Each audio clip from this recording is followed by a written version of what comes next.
दुश्मन की भी मदद करते हैं पीएम मोदी। ये मैं क्यों कह रहा हूं, ऐसा ही नहीं कह रहा हूं। तस्वीर आप देख रहे हैं, तुर्की की तस्वीर देखिए जरा।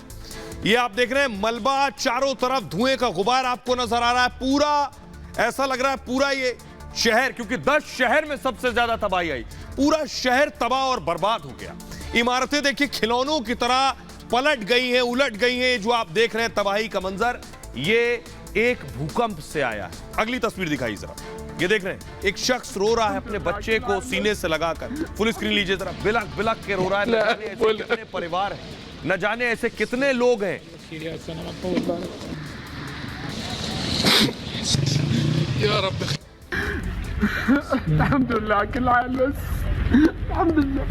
एक पिता ने अपने बच्चे को खो दिया, उसके बाद आप देख रहे हैं पिता रोता हुआ।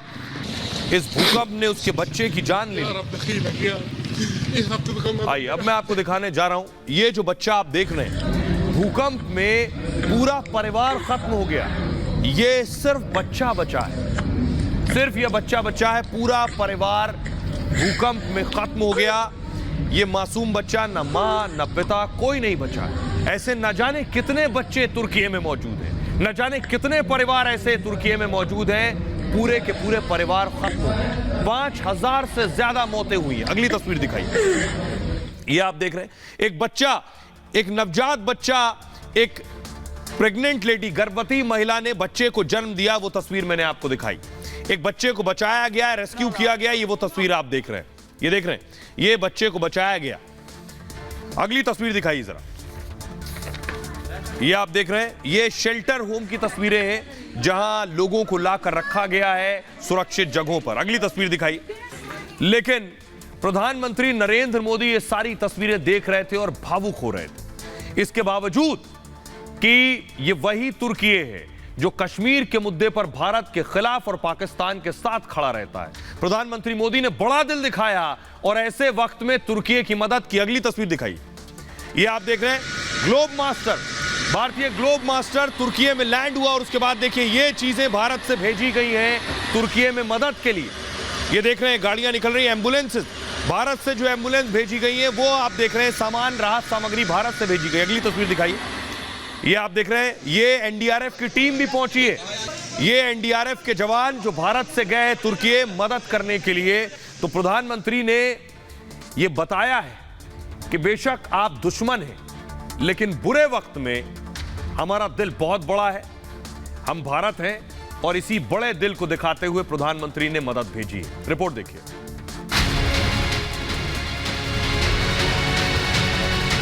भूकंप पीड़ितों की हर संभव मदद के लिए तत्पर है। दुश्मन के लिए भी पीएम मोदी का बहुत बड़ा दिल है। पाकिस्तान के मददगार को भी मोदी ने मदद भेज दी।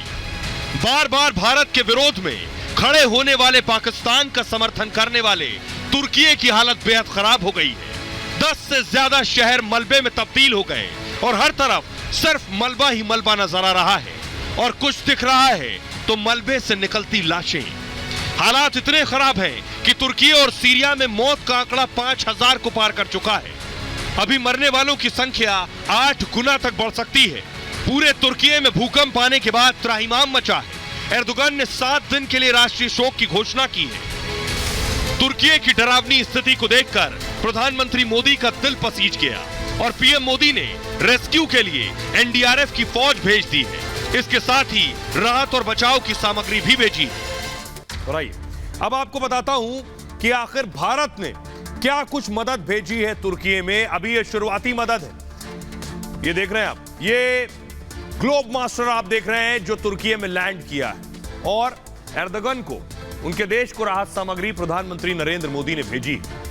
तो राहत सामग्री की पहली खेप पहुंच चुकी है तुर्की। एनडीआरएफ की 2 टीमें भेजी गई हैं वहां बचाव के लिए, क्योंकि इमारतें ढह गई हैं, लोगों को निकालना है। दोनों टीमों में 100 से ज्यादा जवान शामिल हैं। 5 महिला रेस्क्यू स्टाफ भी भेजा गया है। सेना ने फील्ड अस्पताल को तैयार किया है। वहां पहुंचकर अस्पताल में 30 बेड की सुविधा दी गई है। अस्पताल में एक्सरे की सुविधा भी दी गई है। भारतीय सेना ने वहां जाकर वेंटिलेटर्स भी लगाए हैं। कार्डियक मॉनिटर्स बेड पर लगाए गए हैं। ऑक्सीजन जनरेशन प्लांट भी अस्पताल में लगाए गए हैं। 89 सदस्यीय मेडिकल टीम इलाज करेगी। न सिर्फ एनडीआरएफ की टीम, मेडिकल टीम भी भेजी गई है वहां। सुनिए जरा क्या कुछ कह रहे हैं सांसद मनोज तिवारी। ये जानते हुए कि तुर्की पाकिस्तान का सिंपैथाइजर होता है कई बार, और जब वो संकट में आया तो प्रधानमंत्री जी जिस तरह से वो बात बता रहे थे वो भावुक थे। उन्होंने कच्छ के भूकंप को याद किया कि हमने भूकंप को, कच्छ के भूकंप को, विभीषिका को सामने से देखी है।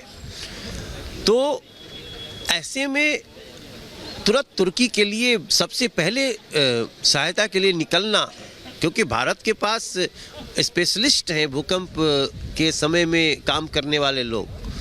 तो ये प्रधानमंत्री जी का जो परिचय है मानवता का, वो चेहरा जो आज हमने देखा, हमको उनका साथी होने में बहुत गर्व हुआ। अब देखिए जरा, दुश्मन के लिए भी प्रधानमंत्री नरेंद्र मोदी का बड़ा दिल है। प्रधानमंत्री नरेंद्र मोदी मदद करने से पहले ये नहीं सोचते हैं किसको वैक्सीन भेजनी है, किसको इस वक्त मदद भेजनी है।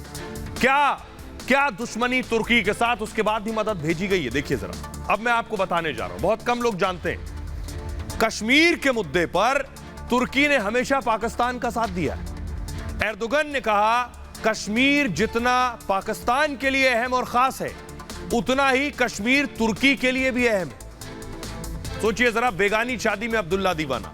संयुक्त राष्ट्र में भी कई बार कश्मीर का मुद्दा उठाया तुर्की ने, उसके बाद भी हमने मदद भेजी। जब 370 को हटाया गया तब भी तुर्की ने विरोध किया था। अब तुर्की को मदद चाहिए तो पाकिस्तान कैसे मदद करेगा, वो तो खुद भीख मांग रहा है। मोदी का दिल इतना बड़ा है कि दुश्मन की मदद कर रहे हैं, उसके बावजूद तुर्की की तबाही देखकर पीएम मोदी खुद भावुक हुए। 1965 में आपको बताऊं, उस युद्ध में तुर्की ने पाकिस्तान की मदद की थी, फिर भी आज हम तुर्की की मदद कर रहे हैं। 1971 में भी पाक को तुर्की ने सैन्य सहायता दी थी। इसके बाद तुर्की के साथ दूरियां और बढ़ गई। अब मैं आपको बताता हूं भारत और तुर्की के रिश्ते कैसे हैं। दुनिया की तुलना में बहुत कम भारतीय हैं जो तुर्की में रहते हैं। 2022 तक तुर्की में करीब सिर्फ 1700 भारतीय रहते थे। तुर्की के स्कूलों में भारतीय छात्र भी दुनिया की तुलना में कम हैं, फिर भी हम निस्वार्थ भाव से मदद कर रहे हैं। विदेश मंत्रालय के मुताबिक सिर्फ 193 छात्र तुर्की में हैं। भारत और तुर्की के बीच कारोबारी असंतुलन भी कम है, यानी भारत बेचता तो ज्यादा है लेकिन खरीदता कम है। 2021-22 में तुर्की के साथ 80,000 करोड़ का कारोबार हुआ। इसमें 65,000 करोड़ का तुर्की को निर्यात हुआ था और 15,000 करोड़ ही सिर्फ तुर्की से आया सामान। तमाम स्थितियों के बाद भी मोदी ने तुर्की की मदद की है। अब मैं आपको सुनवाता हूं, भारत ने बड़ा दिल दिखाया, मदद की, लेकिन वो पाकिस्तान जिसके साथ तुर्की खड़ा है, क्या वो मदद करने की हालत में है? पाकिस्तान के लोगों को सुनिए, वो बता रहे हैं वो क्या कर सकते हैं। प्राइम मिनिस्टर मोदी ने कि भाई आप बताएं कि आपको क्या हेल्प चाहिए, और 2 टीमें भी भेज दी हैं वहाँ पर लोगों को निकालने के लिए।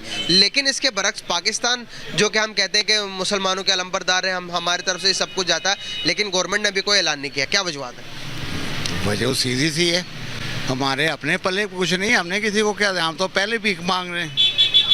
आपको समझ ही नहीं आ रही बात की, हम क्या देंगे? हमारे पास है क्या किसी को देने के लिए? हमारे पास खुद नहीं है, रोटी नहीं, बिजली नहीं है, पानी नहीं है, आटा नहीं है, गैस नहीं है, पेट्रोल नहीं है, कहाँ से दें? उनको क्या दें? हम पहले खुद तो खा लें। देखें जी, हालात तो नहीं है, लेकिन ना दिल बड़ा होना चाहिए। जब दिल बड़ा होता है ना, कश्मीर का जब जल्जिला आया था 2005 में अगस्त, तो लोगों ने जो है ना अपने कपड़े जो है ना हल्के पहन लिए थे, लेकिन उनको अच्छा सामान भेजा था। तो ऐसी भी बात नहीं है कि अवाम मदद कर नहीं सकती, लेकिन बात यह कि उस मदद के लिए एक चैनल तो उनको चाहिए ना। ऐसे तो नहीं है कि मैंने अगर मदद करनी है तो मैं खुद सारा सामान इकट्ठा करके जो है वो तुर्की चला जाऊँगा। ये हमारे हुक्मरानों की आपस में लड़ाइयाँ ही नहीं ख़त्म हो रही है। ये लड़ाई ख़त्म होगी तो हम किसी की इमदाद कर सकते हैं। हमारे घरों में लड़ाइयाँ हुक्मरानों की। रात तक कोई ऐलान आ जाए और मेरा नहीं ख्याल कि पाकिस्तानी गवर्नमेंट पीछे रहेगी। आप क्या समझते हैं? हाँ, कुछ टाइम शायद अभी कुछ अनाउंसमेंट कर दें कुछ।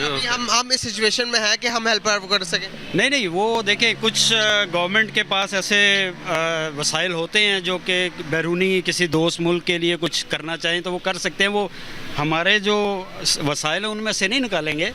गवर्नमेंट के पास कुछ ना कुछ ऐसा बैकअप रहता है कि जो दुनिया में अगर कुछ इश्यूज़ हैं तो उसको सपोर्ट करते ही है गवर्नमेंट। आइए, अब मैं आपको बताने जा रहा हूं कि भारत ने जब मदद की है तो उसके बाद तुर्की को भी समझ में आया कि पाकिस्तान जो खुद कंगाल है क्या मदद करेगा। आइए आपको दिखाता हूं कि उन्होंने क्या कुछ लिखा है पिलर ग्राफिक्स से, कि आखिर क्या कुछ लिखा है पिलर ग्राफिक्स में। मैं बताने जा रहा हूं तुर्की के राजदूत क्या लिख रहे हैं। उन्होंने लिखा, मदद भेजने के लिए भारत को तुर्की ने दोस्त बताया है।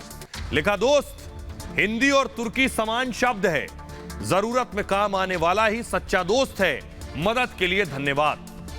आइए कुछ और तस्वीरें आपको दिखाता हूं। ये तस्वीरें आपको बताएंगी कि वहां हालात क्या है और भारत ने क्यों मदद की है। तस्वीर देख रहे हैं आप, एम्बियंस दीजिए।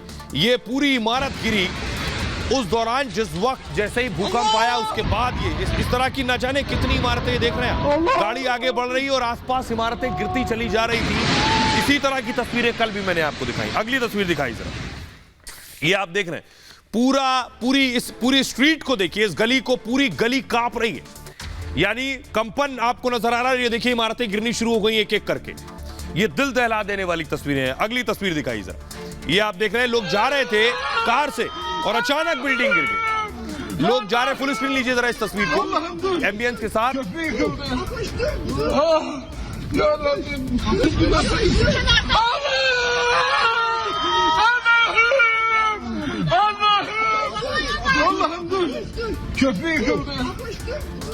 ये आप देख रहे हैं। अब मैं आपको बताने जा रहा हूं ये तस्वीर कहां की है, जहां पर भूकंप का केंद्र था, इसके नीचे उस जगह की रोड की हालत देखिए जरा। भूकंप के केंद्र जहां पर था, पूरी सड़क दो हिस्सों में बट गई। फुल स्क्रीन लीजिए जरा तस्वीरें, डरा देने वाली तस्वीरें हैं। देखिए जरा नीचे देखिए, दरारें देखिए सड़क। यही था भूकंप का केंद्र, इसके नीचे। और जहां भूकंप का केंद्र था, सड़क का हश्र देख लीजिए क्या हो गई सड़क। सोचिए जब ऊर्जा निकली नीचे से, उसके बाद देखिए नीचे एक गाड़ी भी आपको नजर आ रही है। यहीं से भूकंप आया, उसके बाद की हालत आप देख रहे हैं। आइए अब मैं आपको बताता हूं कि भारत में क्या तबाही आ सकती है, क्या ऐसी स्थिति है, इमारतों का ये हाल है क्या, कितना खतरा है। एक्सपर्ट्स को भी सुनवाएंगे आपको। भारत में हर साल आपको बताऊं 1000 बार भूकंप आता है। कभी बेहद हल्का होता है, कभी मध्यम दर्जे का होता है। साल में 200 से 250 बार धरती हिलती महसूस होती है। भारत का 59% हिस्सा भूकंप रिस्क जोन है। सबसे ज्यादा खतरा हिमालयी क्षेत्र में है इस वक्त, और पूरे देश में भूकंप को 5 जोन में बांटा गया है। 5वें जोन में देश का कुल 11% हिस्सा आता है। एक रिपोर्ट में दावा है कि भारत भूकंप जोन में घुस चुका है, मतलब भारत में कभी भी बड़ा भूकंप आ सकता है। और उत्तराखंड और हिमाचल में सबसे बड़ा खतरा है। भूकंप की तीव्रता 7.8 से 8.5 के बीच हो सकती है। भूकंप आया तो असर पूरे उत्तर भारत में नजर आएगा, चाहे जगह समतल हो, असर गंभीर हो सकता है। उत्तराखंड में गढ़वाल और कुमायूं रेड जोन में आते हैं। गढ़वाल और कुमायूं भूकंप का केंद्र बन सकते हैं। एक्सपर्ट से कहते हैं 1505 और 1803 में उत्तराखंड में तीव्र भूकंप आ चुका है। आइए सुनिए जरा, आपको सुनवाता हूं एक्सपर्ट्स क्या कुछ कहते हैं भारत में जो इमारतें बनी हैं उनको लेकर और भूकंप को लेकर। जहाँ तक हम हिंदुस्तान का सवाल करें, हम 5 जोन में बंटे हुए हैं, जोन 3, 4 एंड 5। 5 हमारा नॉर्थ और नॉर्थ ईस्ट का इलाका है, और जो हमारा NCR का रीजन है, यहाँ पर 2-3 फॉल्ट लाइन आती हैं, जयपुर फॉल्ट, मुरादाबाद फॉल्ट और सोना फॉल्ट। तो हमको तैयार रहना चाहिए, हमारे बिल्डिंग्स तगड़े रहने चाहिए, और हमारा जो प्लानिंग है वो सही रहना चाहिए, हमारी रिस्पॉन्स अच्छी रहनी चाहिए। और खुदा ना खास्ता अगर भूकंप आए तो हमें अपनी जान बचाने का तरीका आना चाहिए। और ये बड़ा सब्जेक्ट है, इसमें हम लगातार बोल सकते हैं, लेकिन मैं यही प्रार्थना करूंगा कि ऐसा भूकंप यहाँ ना आए। उत्तराखंड एक ऐसा एरिया है जो कि भूचाल प्रभावित एरिया है, तो वहाँ पे भी भूचाल आ सकते हैं। ऐसा होता है कि या तो नीचे से जो वॉल्केनो फटता है, जो धरती के अंदर जो गर्मी जमा होती है। आइए